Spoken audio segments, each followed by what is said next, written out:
Bonjour à tous et j'espère que vous allez bien. Bienvenue aujourd'hui pour cette vidéo où je vais vous parler de BitGreen. BitGreen, c'est un projet qui sera sur Polkadot et ils viennent de lancer une crowdloan sur Polkadot où il nous manque encore quelques détails, mais en conséquence, je vais vous parler du projet. Donc je vous propose de passer sur mon PC. C'est parti, on va parler de BitGreen. BitGreen, plateforme de smart contracts, c'est une blockchain où les projets qui ont des DApps à déployer dans le domaine de la finance verte, des crédits carbone ou de l'environnement vont pouvoir venir le faire sur leur blockchain à eux. En plus de ça, et principalement, ils vont proposer des solutions dans le domaine des crédits carbone et leur token il sera lié aussi au crédit carbone. Je vous explique ça. BitGreen, c'est une boîte qui a été créée en septembre 2021. Il s'appelle BitGreen Incorporation. Donc c'est une société américaine. C'est des Américains basés dans le Delaware. Donc en fait, ce qu'ils ont fait, c'est qu'ils ont beaucoup réfléchi en 2021, pendant à peu près 5 mois. Ils ont réfléchi et ils sont arrivés à la conclusion que pour faire un projet dans le domaine des énergies vertes, il fallait plutôt le faire sur Polkadot compte tenu des différentes comparaisons de blockchain à disposition du marché. Ça, c'est eux qui ont fait l'analyse. Ils en sont arrivés à cette conclusion. Donc pour ça, ils ont créé cette société-là. Ils ont fait une levée de fonds qui a eu lieu 2 mois après. Donc là, c'était septembre 2021. Ils ont fait une levée de fonds au mois de décembre 2021 qui a eu lieu sur Republic et ils ont levé 5 millions de dollars. Alors, il y a le prix du token, on pourra en reparler à la fin, mais il nous manque beaucoup d'informations sur le token. Donc en tout cas, ils ont fait ça au top du marché, donc ils ont eu beaucoup plus de facilité à faire en sorte de trouver des fonds pour financer leur projet.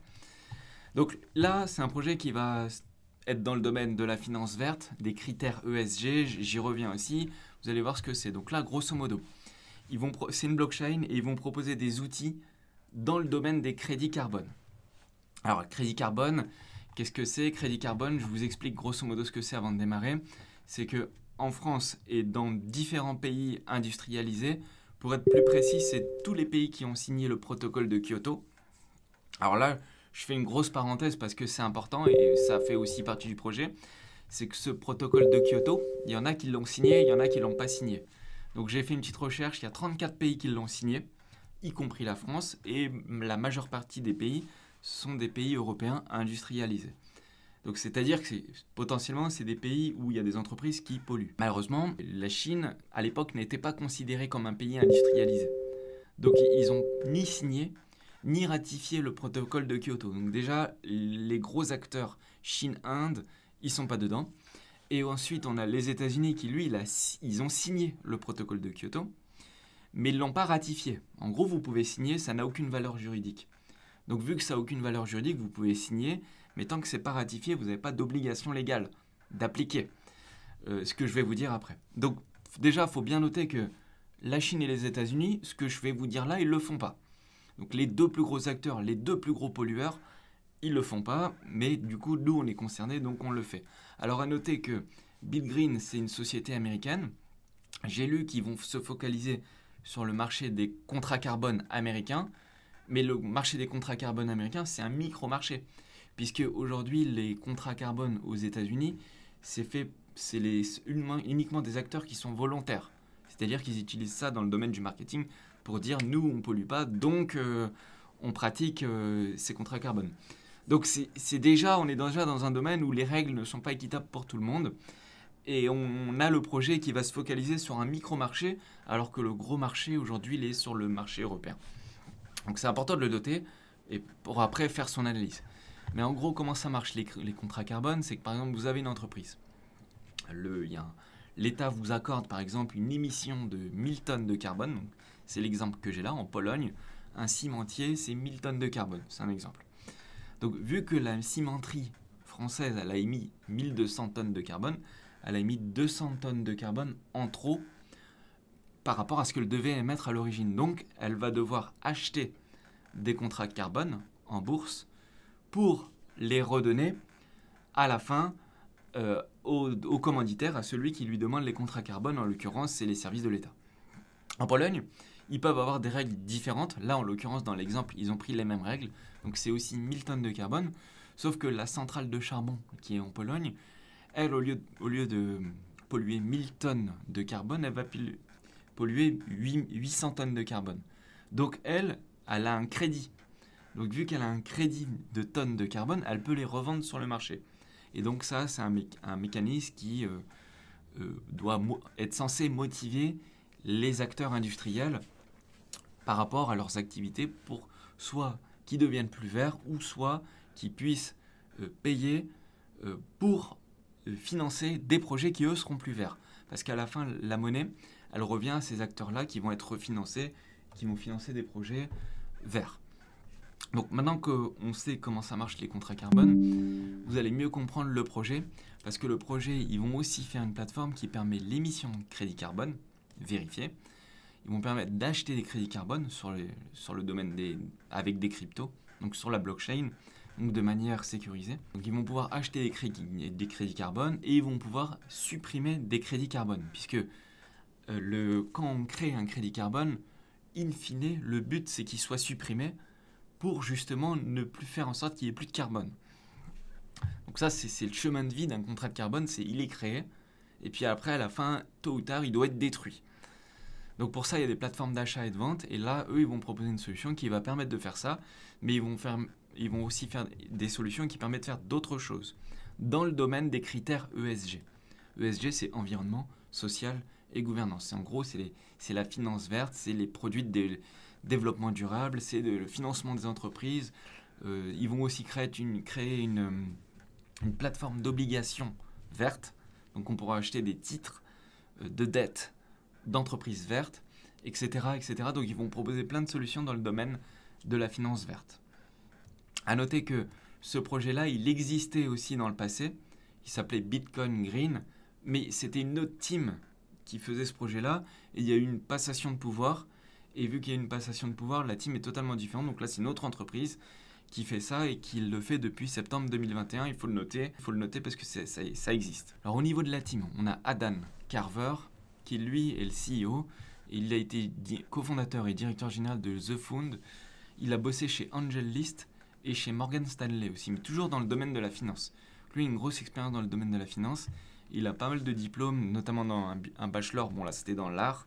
Puis après, il avait une maîtrise en administration des affaires et en système durable. Donc il se réoriente, puisqu'il avait fait beaucoup de finance, mais cette fois il se réoriente par rapport à son cursus universitaire, si on peut dire, dans le domaine de la finance verte et du développement durable.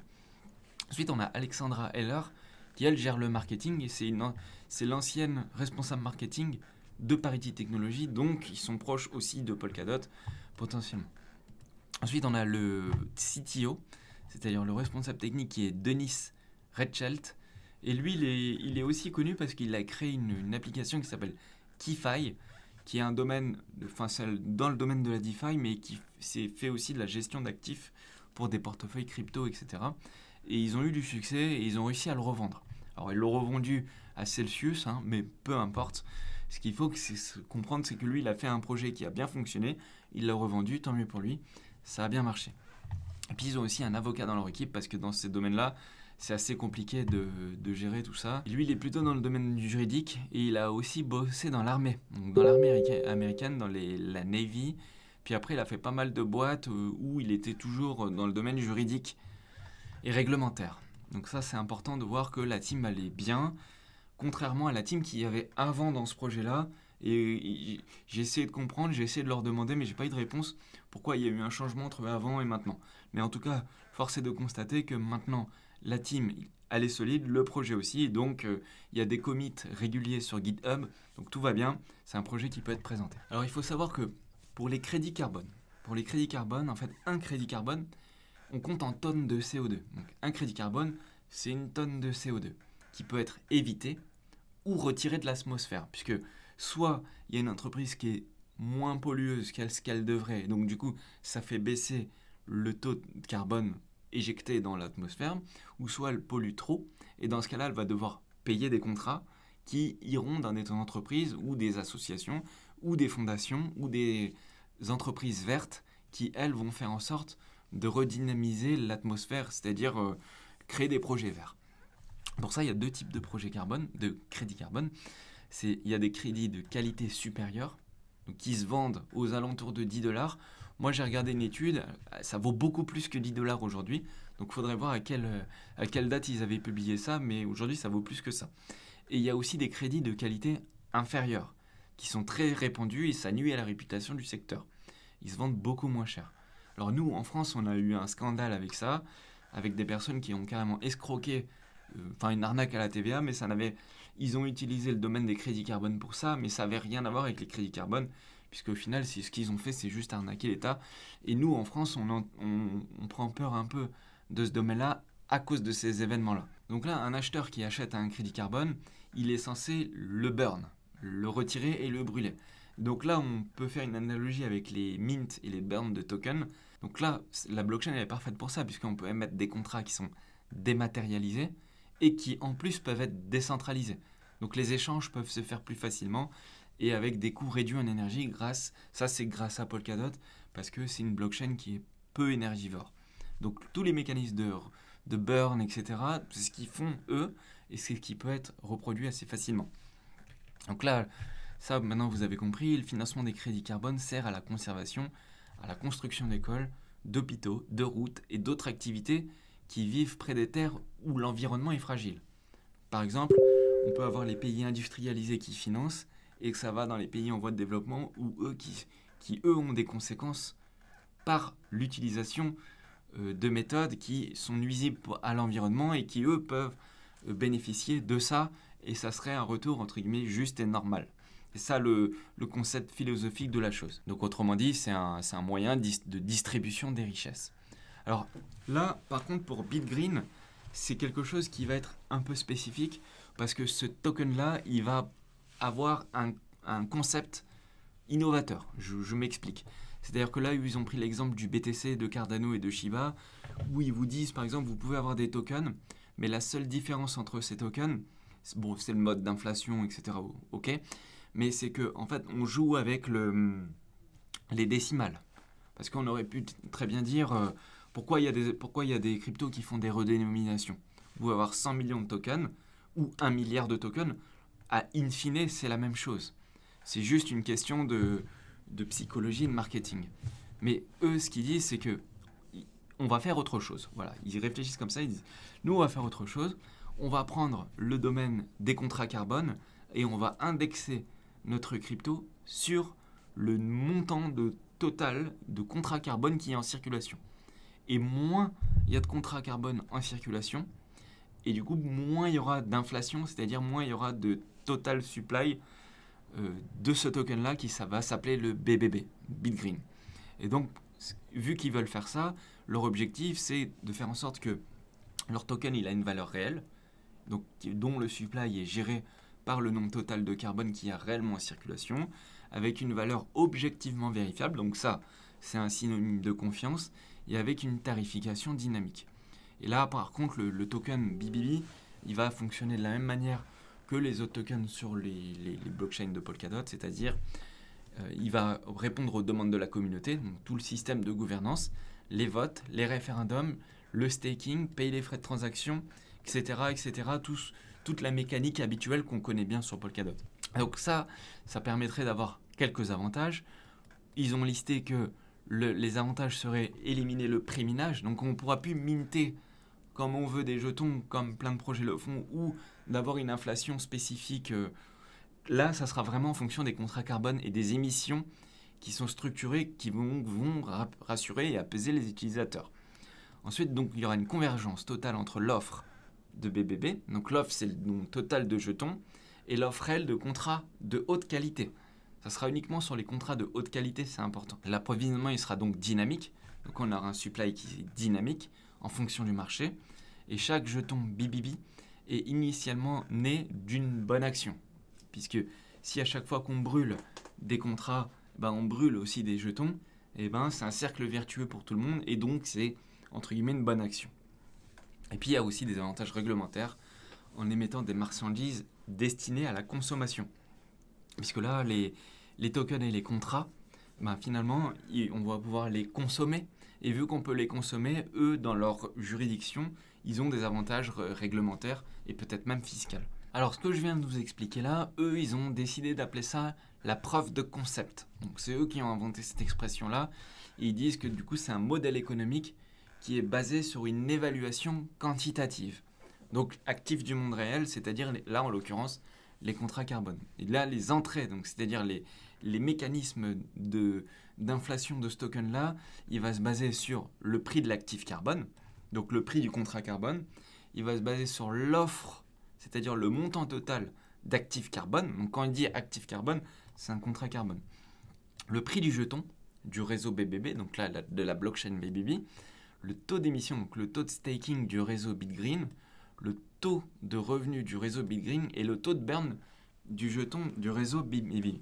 Ça veut dire qu'en fait, ils vont prendre tous ces éléments-là et en fait, ça sera un token algorithmique. C'est pas le bon terme parce que maintenant, les noms algorithmiques, ils font peur à tout le monde. Et je peux le comprendre. Mais on peut dire que le token sera calculé par un algorithme qui prendra en compte les 6 éléments-là pour déterminer le taux, c'est-à-dire le taux de régulation de nombre de tokens en circulation. Et donc potentiellement, mieux les acteurs vont se comporter et mieux le token va se porter également. Voilà, j'espère que ça vous a plu. Si ça vous a plu, je vous propose de mettre un petit pouce. Et si vous êtes nouveau, vous pouvez vous abonner, c'est avec plaisir. Alors comme je vous l'ai dit, faut regarder le truc, toute chose égale par ailleurs. Moi, je m'étonne un peu de savoir pourquoi. Alors ça, c'est de la politique. Je m'étonne un peu de savoir pourquoi il y a des pays qui sont obligés de faire ça et d'autres qui ont pas envie, donc ils le font pas. Il faut aussi bien comprendre que BitGreen, ils vont faire ça sur le territoire américain, alors que tout le marché est sur le territoire européen. C'est encore une question que j'ai pas réussi à répondre. Si vous avez la réponse, mettez-la dans les commentaires, je l'épinglerai avec plaisir.